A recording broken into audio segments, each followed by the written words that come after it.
Olá, esse é mais um episódio do programa Maga Entrevista. E hoje a gente recebe aqui mais uma vez, atendendo a muitos pedidos, a Ingrid Faustino, do Instagram Corvário Astrologia. Oi, Ingrid, tudo bem? Oi, Maga, tudo bem com você? Obrigada por me receber aqui de novo, é um prazer estar aqui. Eu que agradeço por você ter voltado, né? Que a gente gravou um programa sobre os signos de ar, que está aí para quem tiver curiosidade, caso não tenha assistido. E muitas pessoas falaram, mas e os outros signos? Então, ela veio aqui hoje falar sobre os signos de água, certo? Isso. É, a gente, para falar desses signos de água, né, vou fazer meio que o mesmo processo que a gente fez da outra vez, de pensar primeiro no elemento. Então, a água é um elemento mais denso que o ar, né? Está numa esfera mais baixa e ela é fria, e essa frieza fala um pouco sobre a passividade, o recolhimento, a interiorização, e ela também é úmida, né? Então ela vai se esparramando, tem a ver um pouco com essa intuição, com a indefinição, né? Porque a água vai tomando formas na medida em que ela vai ocupando. Se ela ocupa uma garrafa, ela é a garrafa. Se ela ocupa um prato, ela é o prato, né? E assim a gente vai. Então, eu acho muito interessante pensar nisso, né? Porque é uma coisa que a água não tem ponta, né? Ela vai indefinido. E não só isso, ela também, se você for pensar na ação da água pelo mundo, né? A água no rio, a água do mar, ela vai polindo o mundo a longo prazo, né? Então, muito lentamente ela vai esculpindo as coisas e vai arredondando as formas, né? A água que vai falar também do nosso instinto, então da nossa intuição de alguma forma, né? Da memória, a água guarda as memórias do mundo. Então a gente está nessa esfera assim de algo mais para dentro de si, mas que contém tudo, né? E daí os 3 signos da água são caranguejo, escorpião e peixes. Esses são 3 signos animais, né? Dessa vez a gente tem um caranguejinho, um escorpiãozinho, um peixinho, 3 animais. Isso também vai falar pra gente do instinto, né? Porque eles estão ali vivendo o que é necessário viver, né?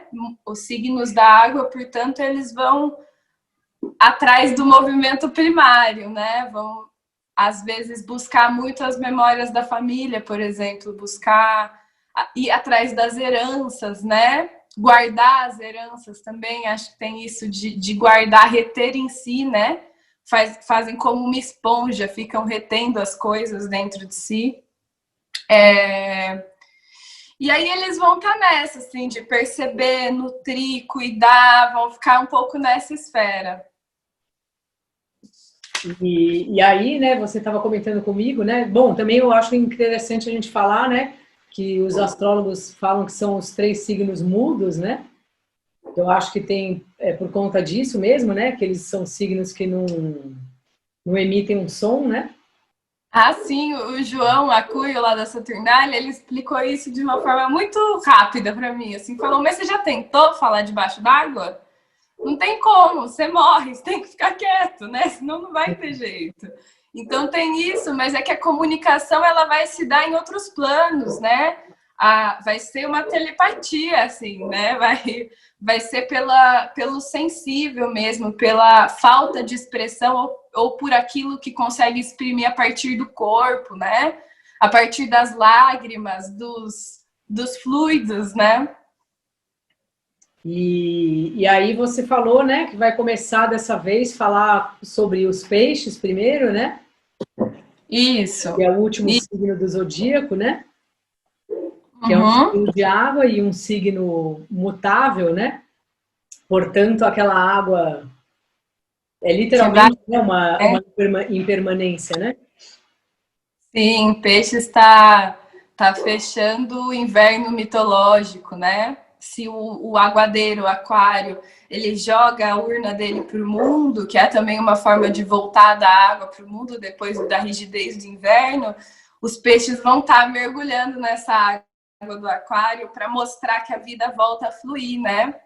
E daí os peixes, eles têm duas histórias, né? E é duplo mesmo, então é interessante que tenha. Tem uma história que é do Dionísio, que uma vez ele queria ir para uma ilha de Naxos, alguma coisa assim. E daí ele pegou carona com um pirata, falou, vai dar certo, não tem por que dar errado. E daí os piratas decidiram sequestrar ele e levar para outro lugar, só que ele é Dionísio, né? Então ele começou a fazer crescer videira dentro do barco e começou a enlouquecer todos os piratas. O jeito que eles tiveram foi pular na água, e quando eles pularam na água, eles viraram golfinhos. E até que um pouco da simbologia do peixe também tem os golfinhos ali, né? Enquanto símbolo, às vezes, um símbolo mais primordial, né? Anterior ao peixe em si. E daí eles viraram golfinhos e passaram a orientar os marinheiros, os outros piratas, para que os outros não cometessem o mesmo erro que eles cometeram, de desrespeitar Dionísio, né? E disso eles também foram constelados no céu. Mas o mito mais famoso de peixes tem a ver com Tifão, que foi um monstro, né, criado por Gaia para punir Zeus. E ele era o deus da seca, né? Um gigante assim que falava da seca, então ele não podia muito com água já. E daí, quando ele chegou lá no Olimpo para destruir Zeus, Atenas estava lá na beira da montanha. Ele destruiu Atenas assim, com um chute, arrebentou ela inteira, e daí todo mundo entendeu que não ia dar, que eles não iam conseguir resolver isso assim na briga, sabe? Falou, não, vamos todo mundo ralar peito daqui, né? Não vamos ficar. E daí o Tifão começa a perseguir Eros e Afrodite, e para fugir, o único jeito que eles tinham de fugir era pulando dentro da água. E daí diz que ou eles se transformam mesmo em peixes e vão lá para o fundo da água, ou são peixes que levam eles para o fundo da água. De qualquer forma, eles são dois significadores do amor, né, da paixão e tudo mais. Então, a gente fica com a impressão de que a água, por si só, é um jeito de conduzir a fertilidade, de fazer com que a fertilidade seja promovida a longo prazo, né? Que sobreviva. Está na água o segredo da fertilidade. E daí, de qualquer forma, eles são levados para o fundo do mar, perdem a noção do tempo, né, e de espaço, e conseguem viver naquela loucura. Dizem que eles ficaram endoidecidos de tanto amor. E aí, depois, quando eles voltaram, eles colocaram os peixes para lembrar do que tinha acontecido, né? Que eles derrotam o Tifão, então eles voltam e põem os peixes lá. E daí, isso já fala muito dos peixes, essa coisa da loucura, né? Que está presente nas duas histórias, desse delírio. É tão bom que chega a delirar. São signos que vão dar casa para Júpiter, exalta Vênus, então tem que ser muito delirante mesmo, né? Mas delirante que às vezes pode passar um pouco dos limites, pode ser enlouquecedor, né? Tá sempre nesse meio termo também. E não só isso, mas eu acho que por peixes terminar o inverno, então terminar um momento de muito rigor, muita seca no mundo, ele também vai se associar à fé, né? É de Júpiter, então tem um pouco disso, assim, de acreditar que as coisas mudam, que as coisas não são sempre as mesmas, né?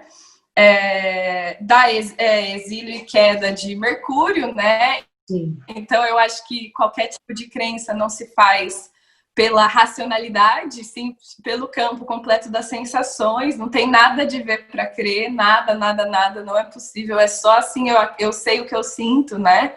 Eu confio naquilo que eu sinto. Acho que é o contrário, né? É o crer para ver. Exato. Você acredita primeiro e aí você vê, não é? Exato. Poder de materialização, né? Até meio endoidecido mesmo, de poder conspirar aquilo que deseja, né? E aí começa a ver coisas que nem existem porque tá no meio das suas borbulhas, né? Eu tenho uma amiga que fala do gloob-gloob dos peixes, que quando Mercúrio tá passando nos peixes, a gente só fica no gloob-gloob, assim, com uma dificuldade de entender qualquer coisa, vai só flutuando como dá, né? E aí a racionalidade vai pelo ralo, né? E tem que ir mesmo, tem que ter esse lugar, né? que também é um lugar propenso à criação, à diversão que é expandida, né, que não tem limite. Me parece que é um pouco por aí. E se a gente pensa no bicho mesmo, o peixe você olha ele dentro d'água, você tenta pôr a mão nele, ele está em outro lugar. Então tem isso de nunca ter tanta certeza quando você está falando com o peixe. Você não pode tá ali, sabe, confortável, é aquilo ali, não é bem aquilo ali. E as escamas mesmo, né, elas brilham com a luz, elas vão mudando de cor. Então é isso, essa mutabilidade mesmo que vai se expressar no próprio corpo do peixe, né? Mas eu acho que é um pouco por aí. Acho que sim, acho que você tinha falado também que quando eles viram peixes, tem como se fosse uma linha, não é? Ligando um ao outro, porque a imagem do peixe são sempre dois, né? Isso. Sim, eles têm um fio de ouro, né, que é inquebrável, não rompe. E é isso de um precisar do outro mesmo para viver. Você vê as pessoas muitíssimo piscianas, né? Elas estão sempre querendo um parzinho. Falam disso da Libra, mas não à toa peixes e Libra são antícias, né? Eles dividem a mesma quantidade de luz, tanto um quanto o outro precisa do encontro para se significar, né? Ou para espelhar, ou para realmente grudar ali e conseguir dividir as experiências, né? E daí, além de peixes, a gente tem escorpião, né? Sim. Escorpião a história dele também vão ter vários pequenos mitos assim que ele tá envolvido, mas todos em torno de Órion, né? Que é filho de Gaia e de Poseidon, então ele é muito grandioso e por ser filho de Poseidon ele consegue andar por cima das águas e se torna um ótimo caçador. E ele é muito inteligente, mas... E daí tem uma das versões diz que ele era muito amigo de Artemis, né? E ela é gêmea de Apolo, e aí Apolo fica com muito ciúme dessa relação, e daí ele vai lá e manda o escorpião catar o Órion, né? O Órion leva um susto e começa a fugir pela água. Daí o Apolo vai lá e fala assim, ó, duvido que você acerta aquele pontinho lá na água. Porque ela não, a Artemis vendo de longe, né? Aí ela falou assim, você duvida, ela é caçadora, pega o arco e pá, acerta e mata Órion. Daí arrependida ela põe Órion e Escorpião no céu para servir de memória para você sempre ver duas vezes, né? Antes de atirar, antes de picar alguém, é bom verificar duas vezes qual é seu alvo, né? E aí tem outro mito associado às Pleiades, né? Que ele é violento com as Pleiades e aí é punido com o escorpião e é morto. Mas o mais famoso dos mitos é um que ele passa ele é violento e daí ele fica cego, é curado por Apolo. E daí, depois disso tudo, ele vira amigo de Artemis e caça e tudo mais, ele começa a ficar muito cheio de si. E daí que os deuses nunca gostam de ninguém que tá cheio de si, né? E ele fala que ele é o melhor caçador, que ele pode ir com qualquer bicho, e daí Gaia fala, meu filho, então vamos ver se você pode. E ela manda o escorpião. E daí o escorpião vai lá e mata o Órion de uma vez só, né? E aí o Órion é colocado de um lado do céu, e o escorpião tá de outro, né? Quando o escorpião levanta no céu, o Órion desce, isso é até para dizer que ele tá sempre fugindo, né? E o que isso nos diz do escorpião? Isso diz que o escorpião vai amando de alguém, né? Ele vai tentar se vingar, mas é uma vingança que não é dele necessariamente. Ele tá ali sendo devoto, atendendo a um pedido de alguém, né? Tá se obrigando a fazer isso por alguém. Isso fala da letalidade dele, porque apesar de ser um bicho muito pequeno, ele mata o melhor dos gigantes, né? O mais forte e o mais capaz de atacar qualquer bicho, né? E daí isso também vai falar muito da vingança para o escorpião, né? Porque você vê pessoas muito escorpianas, elas ficam com isso assim, sabe? Vou me vingar. tá anotado no meu caderno, mas é um jeito de organizar a justiça, né? Essa justiça que não se dá necessariamente no tribunal, mas se dá no dia a dia, assim, no cotidiano. Então é um jeito de equilibrar os pratos do mundo, né? Não à toa as garrinhas do escorpião dizem, né, que as garrinhas do escorpião dão a balança, né? Depois dividiram elas e a balança virou as garrinhas. Então tem um pouco de uma justiça, né? Mas é uma justiça pessoal ali das próprias águas, do próprio lamaçal, né? Parece que é um bicho meio associado a essa lama mesmo. Estava até vendo um pessoal conversar esses dias de que com o aumento do lixo no mundo, aumentou o número de escorpião, porque eles vão se proliferando, né? Nesses lugares de podridão, de putrefação, né? Então tem isso, assim, que do podre nasce algo que é muito forte, impossível de ser vencido. E se a gente pensa nisso e pensa que ele é o domicílio, ele dá a casa para o Marte, né? É muito mais sobre sobreviver do que bem viver, né? Não à toa é a queda da Lua, então todo conforto lunar não encontra onde repousar no Escorpião, e é o exílio da Vênus. Então, o gosto, assim, não tá por ali, ao menos não esse gosto convencional que a gente vê se expressar no Touro, né? Que é desse corpo que quer ser olhado e admirado. Talvez o prazer e esse tipo de coisas estejam em esferas mais profundas da dor, né? Tem um pouco esse lado aí. E daí, se a gente está falando de veneno, né? O escorpião, da mesma forma que tem o veneno, ele pode produzir a cura disso. Então, quando você vai se entregando para essa profundidade, assim, vai se deixando levar pela água do escorpião, você também vai encontrando a resposta que você precisava, né? Às vezes, nas luas em escorpião, a gente chega nos lugares que não chegaria sem elas, né? Sim. Mas para isso a gente tem que enfrentar a letalidade, né? Tem que se deixar aprofundar mesmo e afundar naquilo. E aí, além disso, tem a coisa de ser muito cirúrgico, né? De colocar o ferrãozinho assim e só acertar o que é correto acertar. E até pensando que Artemis está em torno dos mitos do escorpião, a coisa da pontaria na caça, né? Saber onde quer chegar para conseguir chegar e ficar firme no próprio intento, né? Eu acho que o escorpião está um pouco por aí sempre. É interessante. E aí depois de escorpião, né? Temos os caranguejos. Sim, caranguejo é cardinal, né? É um signo que abre estação, então Você tem não esse... acha meio injusto que as pessoas ficam achando que todo caranguejo é mimimi? Eu gosto de caranguejo. Eu acho que até por ser cardinal não é mimimi, sabe? Eu acho forte, que né? Sim, tem uma força, né? Só que tem sentimentos também. Eu fico achando que isso tem muito mais a ver com a nossa construção atual, de que ninguém pode sentir nada, de que somos pessoas plenamente individuais, não dividimos coisas. E daí o pobre do caranguejo tem que ficar mudo, calado, chorando dentro da sua própria toquinha para não incomodar ninguém, né? Porque qualquer tipo de emoção vai ser lida como um incômodo. Mas se a gente pensa no caranguejo do mito, né? O caranguejo do mito ele vai estar associado a Hércules.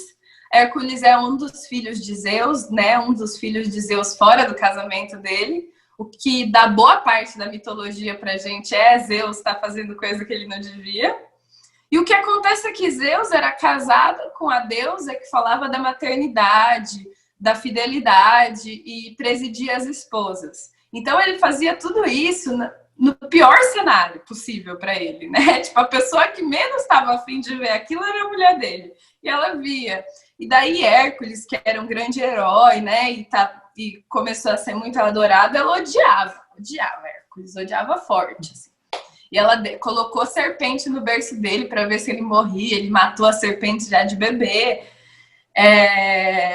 Depois disso, a Hera vai deixar o Hércules completamente maluco, né? E ele vai achar que a mulher dele é inimiga dele, vai matar a mulher, vai matar os filhos.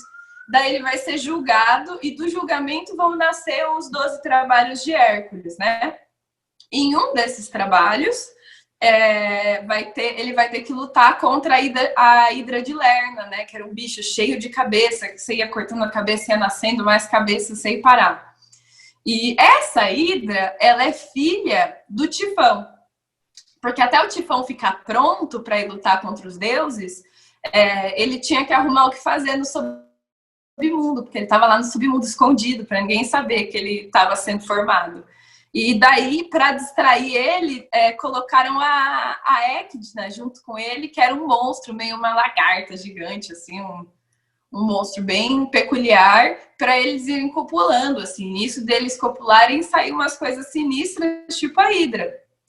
E daí que a Hidra atrapalhava, né? A humanidade, era um monstro terrível. E aí falaram, não, Hércules, um dos seus trabalhos vai ser vencer ela, para você ser perdoado por o que você fez, né? E daí ele vai lá e ele começa a cortar a cabeça e nasce cabeça de novo, começa a cortar a cabeça e nasce cabeça de novo. E daí ele fala pro Iolau, assim, por favor, me dá alguma coisa para eu queimar. Eu vou cortar e eu vou queimar o lugar que eu cortei para não poder nascer outra cabeça. E ele vai fazendo isso até ficar uma cabeça só. E a Hera tava olhando tudo isso e falou assim, eu não vou deixar esse cara vencer, ele vai morrer agora. E daí ela manda os caranguejos, né? Os caranguejos são devotos dela, ela manda eles lá. E eles vão lá com as pincinhas dele tentar pinçar o calcanhar do Hércules. E daí o Hércules olha aquilo lá, é um caranguejinho, né? Ele vai, bicuda o caranguejo. Diz uma versão do mito que ele bicuda e o caranguejo vai parar no céu. A outra versão é que, de fato, ele esmaga os caranguejos, daí a Hera fica muito agradecida pela devoção deles e põe eles no céu como agradecimento, mas põe num lugar que não tem tantas estrelas brilhantes, porque eles falharam na missão deles, né? E daí que disso a gente pode ter a impressão de que o caranguejo é um bicho sacrificial. Ele vai se doar, né? Ele vai, às vezes, fazer coisas que não são do intento dele e vai sacrificar tempo, vai sacrificar conforto dele para fazer com que outras pessoas se sintam bem, né? Não à toa o domicílio do caranguejo é a lua. E a lua a gente sempre tem como essa figura feminina, da mãe, da nutrição, né? Do acolhimento, e a mãe ideal, né? Essa mãe que é propagada pelo mundo é essa mãe sacrificial mesmo, que faz tudo pelos seus filhos, abre os braços e fala, venham a mim, sabe? Que eu vou dar conta do recado. Só que o caranguejo também não é só isso, né? Diz o Manilio que o caranguejo é um signo que não vê ninguém, que não consegue enxergar nada, né? Tanto o caranguejo quanto o capricórnio, nada vem. Isso já pode nos dar um testemunho de percepção mesmo, assim, o que tem que olhar só para si, para vencer a pulsão sacrificial, tem que deixar de olhar pelas janelas do mundo para retornar só para si, porque o caminho está por ali, né? Os olhos não são para fora, são para dentro, nesse sentido, né? Além disso, tem no bicho mesmo, se a gente olha o bicho do caranguejo, ele é um bicho que tem uma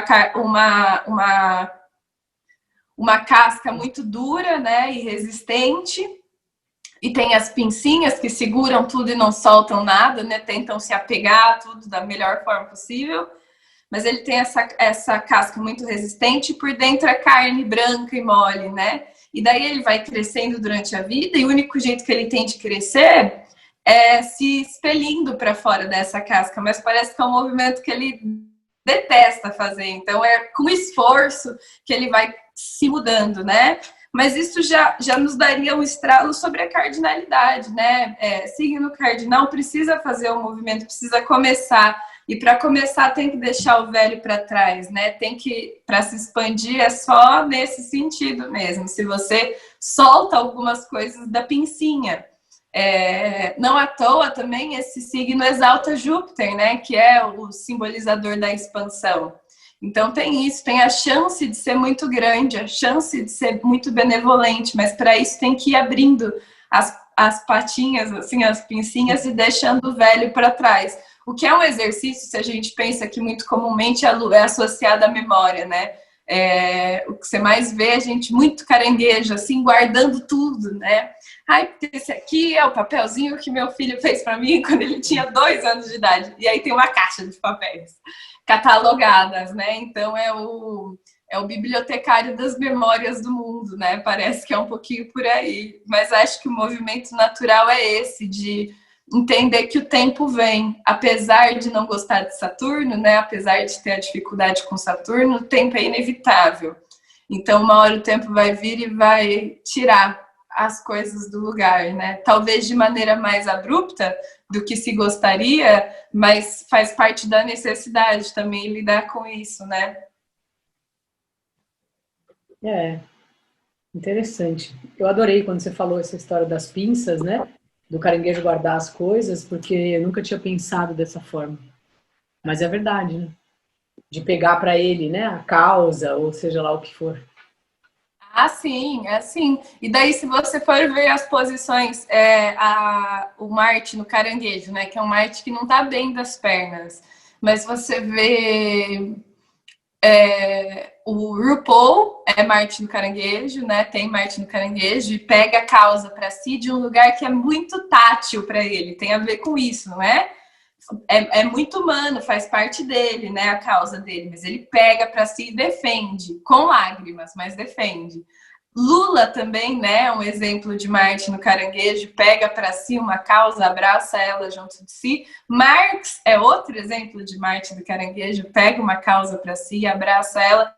Então tem essa luta, né? Mas tudo é muito pessoal, né? A gente está falando de um signo que gosta muito da Lua, e a Lua muito perto da gente. Então a pessoalidade é tudo nisso, assim, tudo ataca a si, né?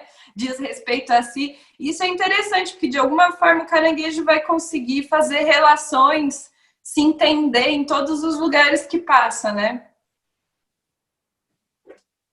É como se ele acolhesse, né? Mais ou menos qualquer circunstância, né? Sim, exatamente, exatamente. E se for pensar de uma forma geral na água, né? A água tem essa coisa do acolhimento, que cada um vai fazendo uma esfera, né? O caranguejo é na coisa da nutrição, da casa, da fé, caranguejo da fé, para os outros acolhe com a fé. O escorpião vai lutar, ele vai brigar por você. E o peixes, ele vai fazer isso nas esferas do amor, né? Também na esfera da fé, mas tem a ver com esse prazer, com essa abundância, né? Vai trazer as águas que te dão fertilidade, que vão inundar o mundo e trazer boas novas para o mundo, né? Que ótimo, que maravilha. Bom, muito obrigada, então. Aguardaremos você para o próximo episódio aí das histórias dos signos. E claro, vai isso aí, viu? Sua disponibilidade e tudo mais. Se você ainda não segue a Ingrid, faça isso já no Corvário Astrologia. Agora ela tem feito uns áudios muito divertidos sobre o dia. Então, segue ela lá também. Tá certo? Muito obrigada, Magda. Obrigada, Ingrid. Tchau, pessoal. Até mais. Tchau, tchau.